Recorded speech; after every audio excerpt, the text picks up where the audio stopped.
Bonjour à tous, c'est Thomas, on est à l'émission 4, l'émission spéciale E3D, vous regardez l'école créative, le média qui hack les écoles.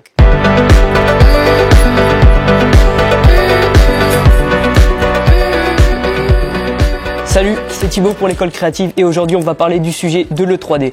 Pour cela nous avons deux invités. Bonjour, Yannick Raffetin, je suis professeur de sciences de la vie et de la Terre ici au lycée Descartes. Bonjour, je suis Sylvie Dieff, professeure de sciences de la vie et de la Terre également au lycée Descartes depuis plusieurs années.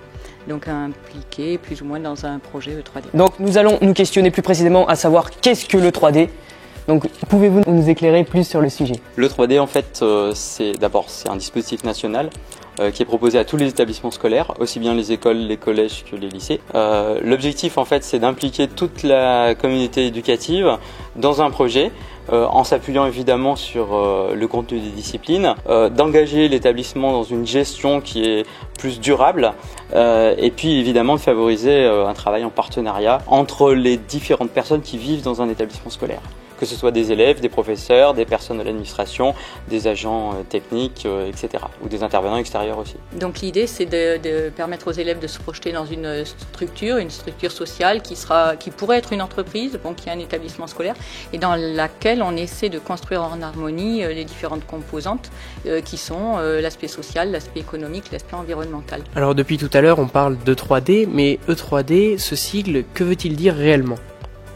Alors en fait ça veut dire établissement en démarche globale d'éducation et de développement durable. Ça reprend les directives internationales, c'est-à-dire qu'au niveau mondial il y a des objectifs de développement durable et évidemment le milieu éducatif est concerné par ces objectifs de développement durable. Alors en fait donc j'ai participé à un MOOC l'année dernière qui définissait ce que c'était que cette démarche de développement durable. Ça présente en fait les différentes étapes dans un établissement qu'il faut et les gens qu'il faut réunir pour arriver donc à construire un projet. Afin de développer une culture de développement durable d'établissement, il est nécessaire d'identifier un vivier de personnes ressources motivées dans la structure scolaire et des acteurs du territoire avec qui travailler en partenariat. L'équipe devra définir les besoins de formation des différents personnels et mettre en place une communication interne et externe sur le projet pour valoriser les résultats obtenus, fédérer et faire la publicité du projet. Comme on le voit, le projet, pour exister, doit trouver sa place à l'interface de la logique pédagogique de l'établissement, de la logique territoriale qui s'articule autour des transitions à atteindre, suivant les engagements pris par la France à la COP21 et déclinés dans les régions, et la logique normative définie par l'Europe et les États, par exemple dans les politiques d'achat public, la construction ou la norme ISO 14001 des entreprises. Le 3D est une démarche aux multiples approches. Elle permet une approche problématique si l'on choisit d'entrer par les enjeux ou une approche multidimensionnelle si l'on aborde les échelles de temps et d'espace territoriales.